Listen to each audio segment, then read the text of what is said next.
This time actress Halle Berry.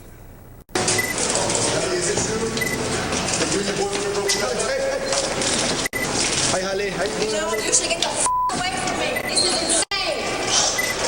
Really, get out of my way. Jesus. Thanks, Halle. Again, the patriotic thing to do is pass new laws protecting people from these stalkers, photographers, or otherwise. On the Pinhead front, we sent Factor producer Jesse Waters down to Central Florida to track down Miss Dixon. She is currently living in a trailer on a back road. Hey, Dorothy, can I talk to you for a second? I'm from Fox News. I wanted to ask you about Jessica Lunsford. I had no problem. Was she in the trailer? Do you know if she was in the trailer? Dorothy, come talk to me for a second. Why didn't you give up John Cooey to the police? Dorothy.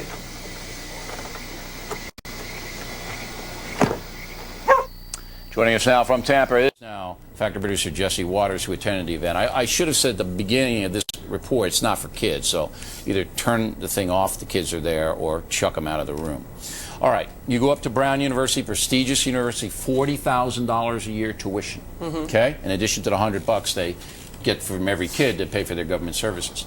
This party was held on a campus building, right? Held at a very old historic building called Sales Hall. Very prestigious building, very ornate, and it has a lot of history to it. I got a ticket from the internet. The tickets had sold out. It was a very popular party. How much? I think they were retailing for about 10 or 20, but I paid about 80 for it. 80? Yeah. Wow. And I met this kid, got the ticket, got in, and the first thing I saw was just pure debauchery. Girls were falling down drunk all over the place. Most of the girls were wearing just panties, just bras. Okay. Now, don't get too far. In the stall next to me, I did observe people having sex behind where the DJ was playing. There was guys kissing guys, girls making out with girls. There was, you know. All right, so it was just total. It was the wildest party I'd ever been to. Wow. It's hard for me to put that in perspective. Again, we don't care, and I want to make this very, very clear, what these kids do in their personal lives. Don't care, okay? But if the school is going to charge people $100 and put that into a big fund and then use some of that money in a school building to have this kind of stuff and then have all these kids get hurt, because a lot of them were taking ecstasy and those kinds of drugs, which are dangerous drugs, then the school bears responsibility, and I think the chancellor has to answer for it. After the hearing, let's roll that tape. 3 years still seems like not that long. Can you explain why you only raised it to 3 years? Judge Cashman.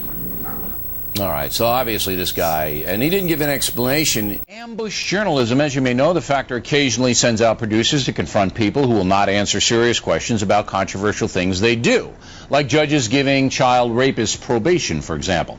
Now, some object to displays like these, but we feel they're a vital tool in holding public servants accountable for their actions, and we do not go after people lightly. We always ask them on the program first, or to issue a clear statement explaining their actions. With us now, Factor producer Jesse Waters, one of our field guys. So you were down in Tampa, Florida area this week, and you were talking to Judge Lopez, right, who led a career criminal, 19 arrests, out on low bail, and the guy promptly kills a Florida police officer. Right. Now, after you talked to Judge Lopez, the police came to talk to you. What happened there? Well, he tried to lock us into his driveway because we were there, and he came in, and when I was ready to leave after I was asking him questions, he said, no, I'm going to call the police because you guys are trespassing. So when the police came, they actually took my side. And it's pretty obvious just because this guy let out a guy who killed one of their cops. So the guy came over and he said, you move the car, Judge. The judge moved the car. I came out, gave him my ID, they gave me a little warning, and I don't want to, expose the cop or whatever, but he actually did say that this judge does have a little reputation among law enforcement. All right, so they were on your side. Yeah, pretty much. And you got a warning not to trespass, right? It was like a little slip of paper. All right. Now, we don't want to trespass. We don't want to do any of that, but sometimes it's necessary because these judges have to be held accountable. That's our philosophy. Now, one of the interesting things that you did was you went down, you were the first ones, or we were the first ones, to confront Mike Nifong, the Duke guy. What happened there?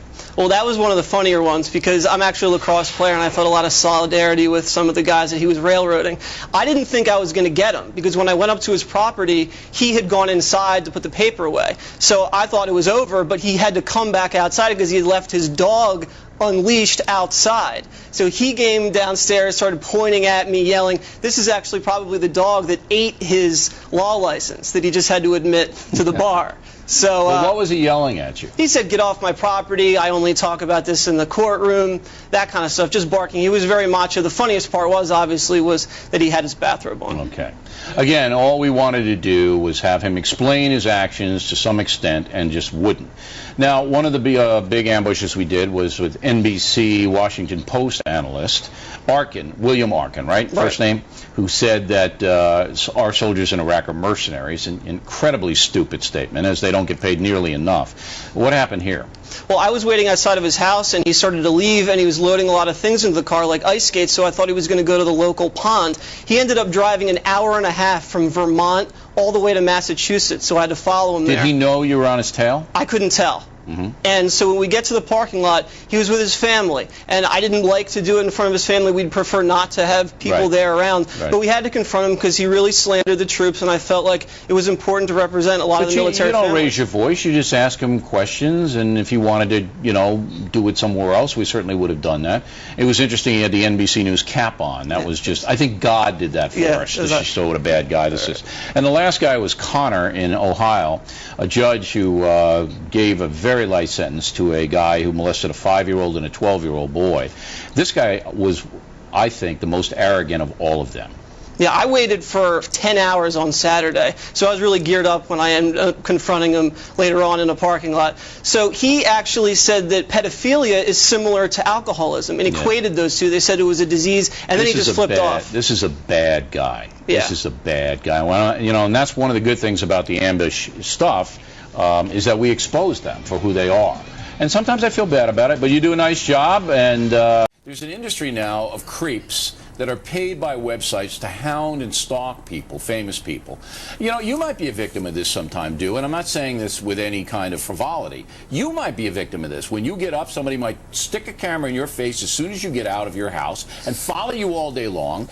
And these people, and this woman, Julia Roberts, tells them off, you know, gets right in their face, and I think she's a patriot. Just because you're talented and successful doesn't mean you have to put up with intruders following you around. Hey, listen, she's an American. She knows the rules of the game. What rules? The rules of the game are, if you make $25 million a year for a movie, you're going to get followed. You're going to get your picture taken. No, these people are intruding on her privacy. She's in public. She was on a public street. She was not on her property. You can't have them arrested, but you can get a restraining order, as Jackie Onassis did. Well, that's fine. Then maybe you're wrong on it. You should.